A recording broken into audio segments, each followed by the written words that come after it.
Matteo Vercher qui va passer en tête, ça chasse de la roue arrière, mais ça va suffire. À moins que Benjamin Thomas ne le saute sur la ligne. Non.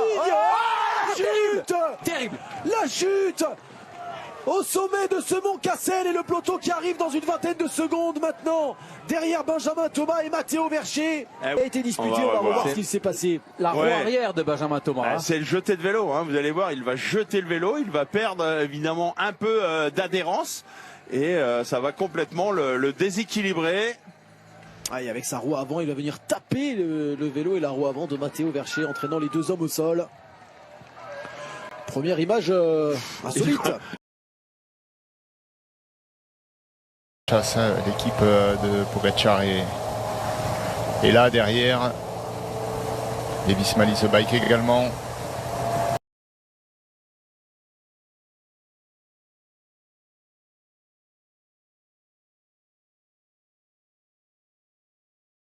Benili, ça fait mal. Almeida qui reste par terre. Almeida. Une chute extrêmement violente là sur cette descente. Qui est le plus touché. Jack Haig également et Almeida. Ça peut avoir des conséquences terribles pour la suite de ce Tour de France.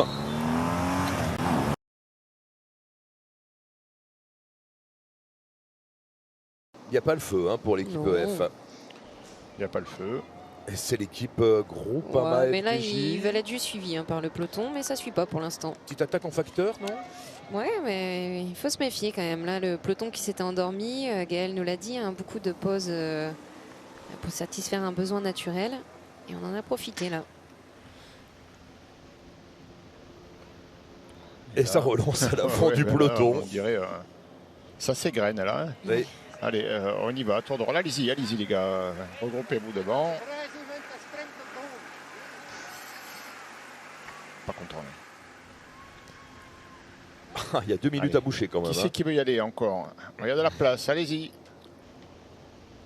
Les uns après les autres, on va se reformer petit à petit à l'avant, un gros groupe. Il y a 2 minutes en attendant, 2 minutes. Oui, 2 minutes à boucher. Van Aert a été attentif comme depuis le début. Il y a Van den Broek qui est là. Luc Plab visiblement. Il y a des coéquipiers aussi pour les hommes qui sont présents à l'avant. Astana, Total Energy. Et Alexis Renard.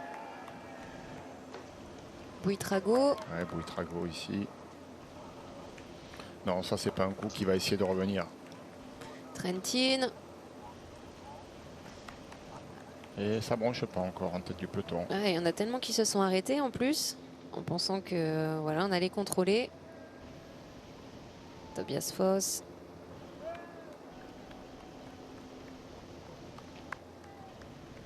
Ruch.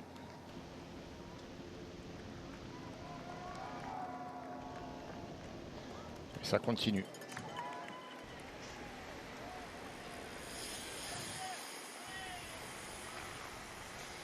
Et là, il y en a beaucoup qui sont même pas au courant de la situation, peut-être, en train de rentrer. Ouais, il faut voir quels sont les coureurs qui se sont arrêtés. S'il y a du gros, s'il y a du lourd, si c'est des leaders, ils vont pas apprécier la manœuvre. Non.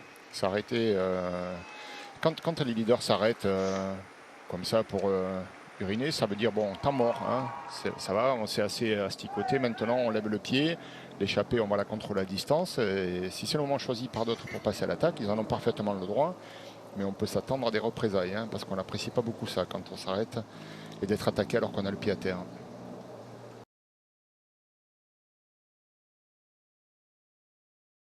Allez, Mauro-Schmidt, Jonas Abramson. Mauro-Schmidt. Mauro-Schmidt qui lance le premier, Abramson qui est déjà remonté. Énorme, il a mis tout à droite. Il est déjà remonté, Jonas Abramson avec sa force. Jonas Abramson, mais Mauro-Schmidt qui résiste. Qu'est-ce que c'est, Jonas Abramson qui remporte la 11e étape du Tour de France devant Mauro-Schmidt. On va regarder la photo finish parce que vraiment ils étaient au bout du rouleau les deux. Ouh là là.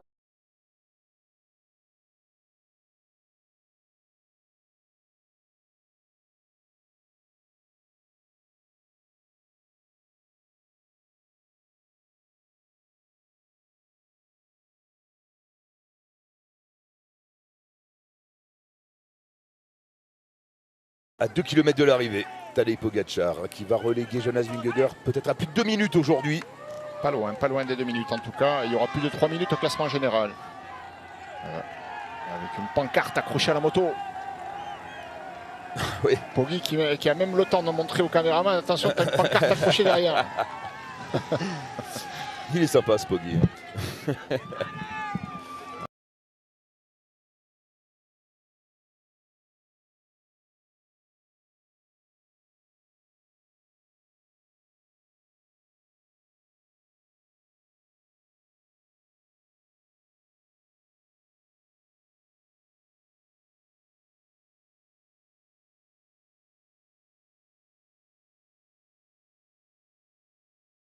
Peloton en file indienne et à l'arrière de cette longue file, on va retrouver Thomas. Des nouvelles de l'arrière, Thomas.